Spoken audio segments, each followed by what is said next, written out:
Israel increased airstrikes on the Gaza Strip and sealed it off from food, fuel, and other supplies in retaliation for a bloody incursion by Hamas militants, as the war's death toll rose to nearly 1,600 on both sides.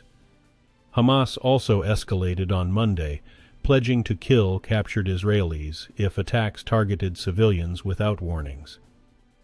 In the war's third day, Israel was still finding bodies from Hamas's stunning weekend attack into southern Israeli towns. Prime Minister Benjamin Netanyahu vowed to destroy the militants' military and governing capabilities. Tuesday, October 10th, on the Dunkley Report. The world watches in horror as the war between Israel and Palestine rages on.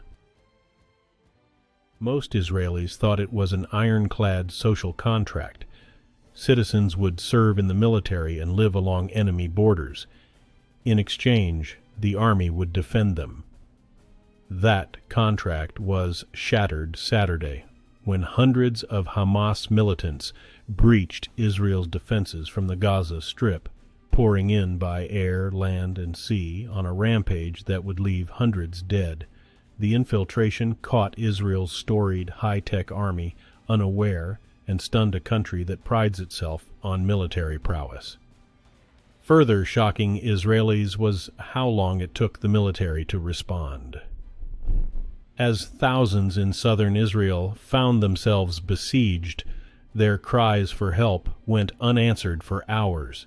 Those missing relatives couldn't get information. It took more than a day for contact centers to come together.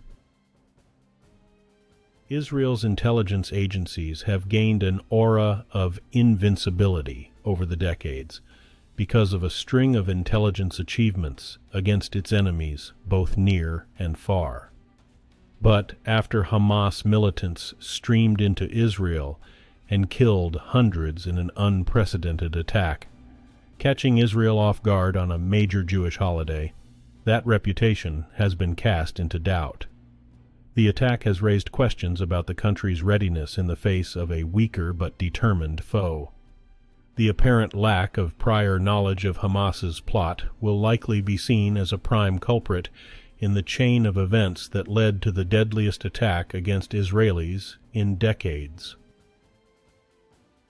The U.S. has already begun delivering critically needed munitions and military equipment to Israel, the White House said Monday, as the Pentagon reviews its inventories to see what else can be sent quickly to boost its ally in the three-day-old war with Hamas. The delivery was confirmed by John Kirby, a spokesman for the National Security Council. It also comes as President Joe Biden prepares to give remarks on the Hamas attacks on Tuesday, and the U.S. confirms that 11 Americans were killed in the assault. A senior Defense Department official also warns that the U.S. is closely watching Hezbollah and other Iranian-backed groups. The European Union has reversed an earlier announcement that it was immediately suspending aid for Palestinian authorities, and instead said it would urgently review such assistance in the wake of the attacks on Israel by Hamas. A terse European Commission statement said late Monday that there will be no suspension of payments at the moment.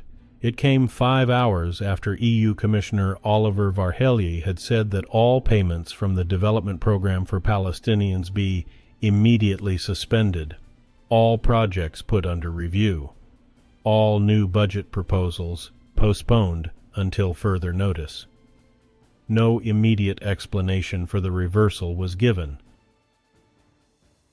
The open-air tribe of Nova Music Festival will go down in Israeli history as the country's worst civilian massacre. Hamas militants attacked a large music festival in the desert near the Gaza-Israel border. The attack killed hundreds of people and triggered chaotic escape efforts as revelers tried to run or hide from gunfire.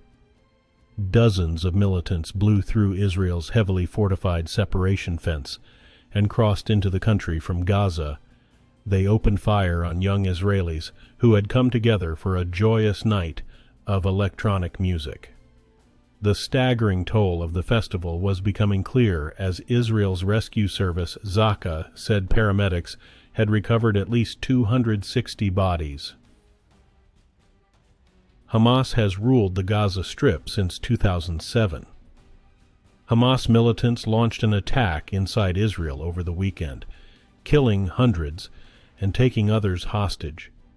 Its unprecedented breach of the border sent fighters inside border towns and military installations, shocked Israel and its allies, and raised questions about the group's capabilities and strategy. Hamas was founded in 1987 by Sheikh Ahmed Yassin, a Palestinian refugee living in Gaza. That was during the first Intifada, or uprising. It was marked by widespread protests against Israel's occupation. Hamas has since coined its own ideology, centered in resistance to Israel. It's also gained allies in Iran and others. Hamas's charter doesn't recognize the state of Israel and has vowed to annihilate it. A senior official with the Palestinian militant group, Hamas, says only a small number of top commanders in Gaza knew about the surprise attack against Israel in advance. Ali Barakeh told the Associated Press that even Hamas's closest allies were not informed about the timing of the incursion.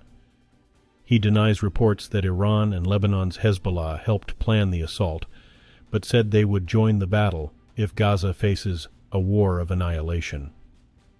He also denied that the attack was aimed at derailing U.S. efforts to broker diplomatic relations between Israel and Saudi Arabia. He said Hamas is prepared for a long war.